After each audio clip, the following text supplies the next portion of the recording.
खुश आमदीद। आइए आज बात करते हैं एक बहुत ही आम लेकिन अक्सर परेशान कुन सूरत हाल पर। जब महसूस तो हो कि आप हामिला हैं लेकिन टेस्ट का नतीजा मनफी आ जाए। आखिर ऐसा क्यों होता है? ये एहसास कितना मायूस कुन होता है ना, जब आपको पूरी उम्मीद हो लेकिन टेस्ट कुछ और ही कहानी सुना रहा हो। ये वाकई एक दिलशकन लम्हा हो सकता है और बहुत से लोग इस जज्बाती कैफियत से गुजरते हैं। तो आज हम क्या समझने वाले हैं? पहले तो हम बात करेंगे उस मशहूर 2 हफ्तों के इंतज़ार की।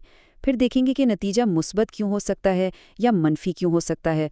और सबसे अहम, प्रोजेस्टेरॉन का इस सब में क्या कमाल है। आखिर में कुछ काम की टिप्स भी होंगी। चलें तो शुरू करते हैं इस पहले और शायद सबसे मुश्किल हिस्से से, यानी वो 2 हफ्तों का इंतज़ार।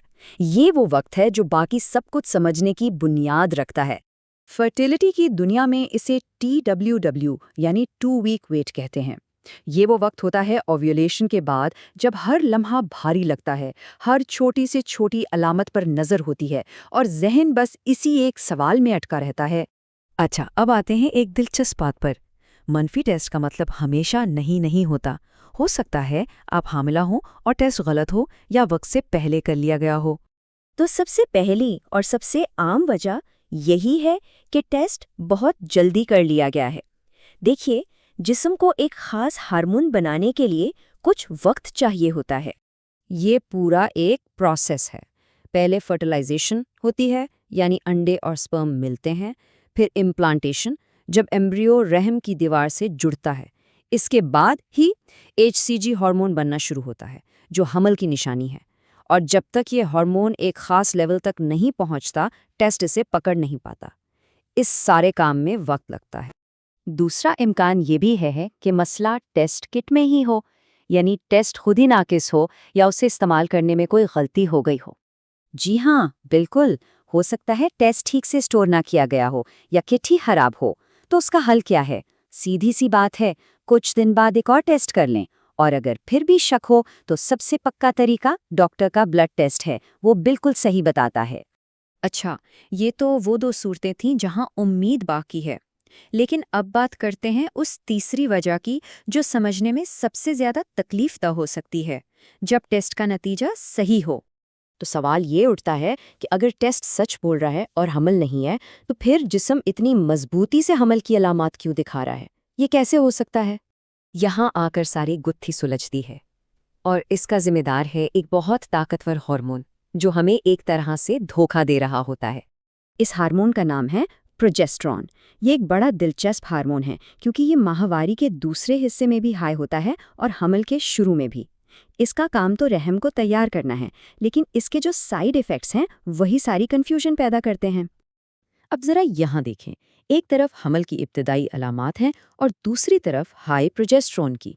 छाती में दर्द, थकावट, मूड स्विंग्स, पेट का फूलना। अब देखें, ये बिल्कुल एक जैसी हैं। क्यों? क्योंकि दोनों के पीछे एक ही हार्मोन यानी प्रोजेस्टेरॉन काम कर रहा है। अच्छा, तो कभी कभी ये अलामात मामूल से ज़्यादा क्यों लगती हैं? इसकी कई वजूहात हो सकती हैं। हो सकता है जिसमें कुदरती तौर पर प्रोजेस्टेरॉन ज़्यादा बना हो। कभी कभी 2 अंडे खारिज होने से भी ऐसा होता है। या फिर अगर कोई फर्टिलिटी ट्रीटमेंट लिया जा रहा है जिसमें प्रोजेस्टेरॉन शामिल है, तो जाहिर है अलामात भी शदीद होंगी। तो फिर इस सारी सूरत हाल में क्या करना चाहिए? सबसे काबिल एतमाद नतीजा हासिल करने के लिए क्या क्या किया जा सकता है? आइए कुछ टिप्स देखते हैं। सबसे पहली और अहम बात, इंतज़ार करें। जितनी देर से टेस्ट किया जाएगा, नतीजा उतना ही दुरुस्त आएगा। सब्र करना बहुत ज़रूरी है, हालांकि ये मुश्किल है। अगर पहला टेस्ट मनफी आए और अलामात बाकी रहें, तो घबराएं नहीं। कुछ दिन रुक कर दोबारा टेस्ट करें और हतमी तसल्ली के लिए डॉक्टर से ब्लड टेस्ट की दरखास्त करें। इससे बेहतर कुछ नहीं। तो इस सारी गुफ्तगू का खुलासा क्या है? बस ये एक बात याद रखें, एक ही हार्मोन प्रोजेस्टेरॉन माहवारी से पहले की अलामात और हमल की इब्तदाई अलामात दोनों की वजह है। यही वो नुक्ता है जो जिस्म के हामला महसूस होने की वजह बनता है, चाहे हमल ना भी हो। तो ये बात हमें एक गहरे सवाल पर छोड़ जाती है। अगर हमारे हार्मोन्स इतनी आसानी से हमें धोखा दे सकते हैं, तो हम अपने जिस्म की आवाज़ को कैसे सुनें और समझें, बगैर इसके कि हम गलतफहमी का शिकार हो जाएं? ये वाकई हमारे जिस्म और जहन के पेचीदा ताल्लुक की एक बेहतरीन मिसाल है।